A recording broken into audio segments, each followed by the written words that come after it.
Tidak harus punya anak ulama itu harus menjadi ulama terlebih dahulu.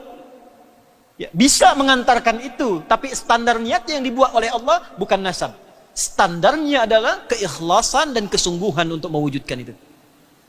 Nah, jadi jangan puan simpulkan, saya bukan tuan guru lah, bukan seorang ustazah lah, tak mungkin anak saya bisa istimewa. Tak.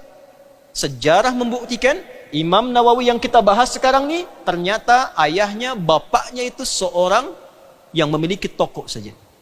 Yuk kita lihat, kita mulai dengan masa kecil Imam Nawawi, bagaimana beliau tumbuh menjadi pribadi yang berkah. Bagaimana Syekh Syaraf ini menyiapkan putranya Yahya supaya menjadi pribadi yang berkah dan imam melampaui masanya. Tuan-puan rahimani rahimakumullah, Sayyid Syaraf ini bukan ulama, bukan ahli Quran, bukan ahli tafsir, tidak expert di bidang hadis, melainkan beliau seorang yang memiliki toko saja. Punya toko, pedagang lah. Ya. Jadi ayahnya Imam Nawawi ini seorang pedagang, punya toko sederhana, jual beli seperti itu. Tapi beliau punya dua keistimewaan yang melekat kepadanya. Ya, sebelum kita beranjak ke sana, saya ingin ingatkan. Jadi memiliki anak yang istimewa ini tidak harus selalu melihat kepada nasab ke atasnya. Belum tentu seorang tuan guru punya anak yang punya kemampuan seperti tuan gurunya, bila tidak disiapkan dengan baik. Tapi tuan pebisnis, pedagang kah, petani kah, tukang kebun kah, sepanjang kita memiliki niat seperti ayahnya Imam Nawawi menyiapkan anaknya, niscaya kita pun mendapatkan hal yang serupa. Tidak harus punya anak ulama itu harus menjadi ulama terlebih dahulu. Ya, bisa mengantarkan itu, tapi standar niatnya yang dibuat oleh Allah bukan nasab. Standarnya adalah keikhlasan dan kesungguhan untuk mewujudkan itu. Nah, jadi jangan puan simpulkan, saya bukan tuan guru lah, bukan seorang ustazah lah, tak mungkin anak saya bisa istimewa. Tak. Sejarah membuktikan Imam Nawawi yang kita bahas sekarang ni ternyata ayahnya, bapaknya itu seorang yang memiliki toko saja, pedagang biasa, tapi punya dua keistimewaan.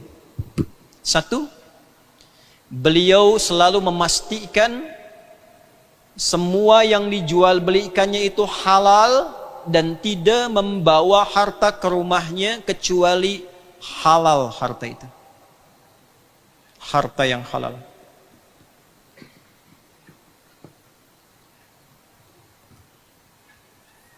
Jadi sedari kecil Imam An-Nawawi mendapatkan semua kebutuhan hidupnya dari ayahnya tercinta dan dipastikan tak ada sekecil apapun yang sifatnya haram. Semua halal.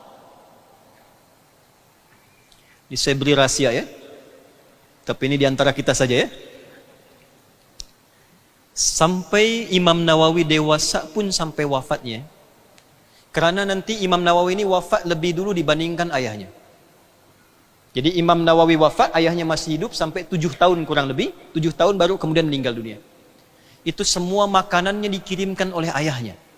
Saking ingin memastikan semua apa yang dimakan tuh halal bagi anaknya. Semua yang dimakan.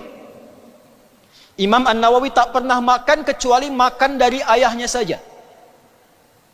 Kecuali bila ada jemputan untuk jamuan, beliau terima setelah dipastikan orang yang menjemput itu orang yang baik, orang yang saleh, dan makannya tak boleh sendiri, tak bisa sendiri. Harus berjamaah. Itu Imam Nawawi. Kalau beliau ada jemputan, undangan, ayo undangan makan syekh. Kalau diundang tak boleh makan sendiri. Tak bisa makan sendiri. Ayo, yang lain pun harus ikut makan. Ya. Susah juga ini. Dari Masjid Selangor, Ustaz, di bawah ini ada makanan, saya ingin praktikkan Imam Nawawi, saya tak bisa makan sendiri, semua jemaah mesti makan. Nah, Imam Nawawi macam itulah. Ya, semua diundang. Tapi kalau tak ada jemputan untuk makan, undangan makan, beliau tidak makan kecuali yang dikirimkan oleh ayahnya. Tuan-puan tahu apa yang dikirimkan? Cuma dua. Satu, kue kering, kek yang kering. Dua zaitun, kue kering dan zaitun. Ya, dua ini saja. Makannya malam ba'da isya, minumnya di waktu sahar menjelang fajar. Seumur hidup sampai meninggal. Dimakan tuh sekali saja. Imam An-Nawawi itu diantara kemuliaannya, karamahnya, beliau dalam sehari makannya hanya sekali saja. Ya, kalau tak sanggup jangan ditiru ya. Ini saya cerita dulu nih. Ya, makannya hanya sekali, itu pun diantarkan oleh ayahnya. Kue kering saja. Ya, kue kering. Kalau kue kering tuh ya nampaklah kita. Bukan bagian terlezat ya. Kue kering, lantas yang keduanya zaitun. Makanan dimakan ba'da isya, minumnya di waktu sahar. Nah, Imam Nawawi dibekali oleh ayahnya itu kue kering dan minyak zaitun tadi, dan zaitun, kue kering dan zaitun, tak disebutkan apakah minyak atau buah. Ya, kue kering dan zaitun yang dimakan dilakukan ba'da isya lail, minumnya dilakukan di waktu sahar. Minum istighfar, minum istighfar, makan lail, ba'da isya makan, menulis istirahat. Nanti bila masih ada masanya kita cerita bagaimana beliau belajar, membaca dan seterusnya. Kita urutkan. Saya tak ingin banyak bercerita. Kalau cerita tuan puan cukup baca kitab selesai lah. Kita sedang bicara manhaj sekarang. Manhaj. Ayahnya memastikan anak beliau mesti makan dari yang halal saja. Saking ingin memastikannya, beliaulah yang terus membawakan makanannya sampai anaknya itu wafat, sampai meninggal. Dilakukan selama hidupnya. Imam An-Nawawi meninggal, ayahnya masih hidup kurang lebih 7 tahun.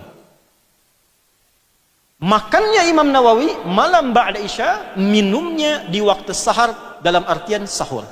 Jadi saya tanya pada bapak ibu, tuan puan, ya, Imam Nawawi ini kira-kira kalau siang makan tak? Minum tak?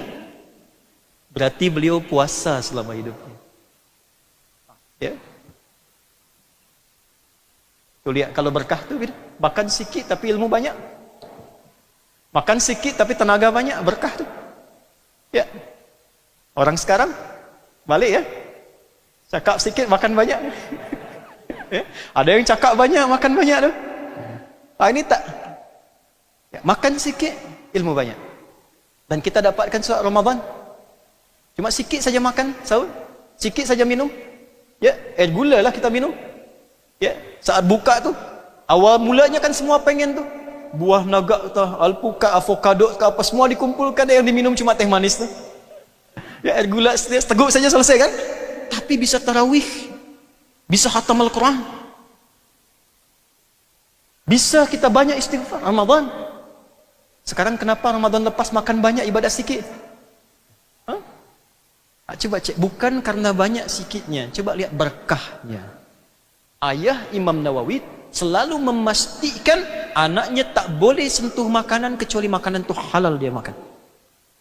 Di tuan puan kalau menginginkan anaknya, budak-budak yang kecil-kecil tu menjadi imam besar kemudian hari, pastikan semua makanan dan minuman dia halal.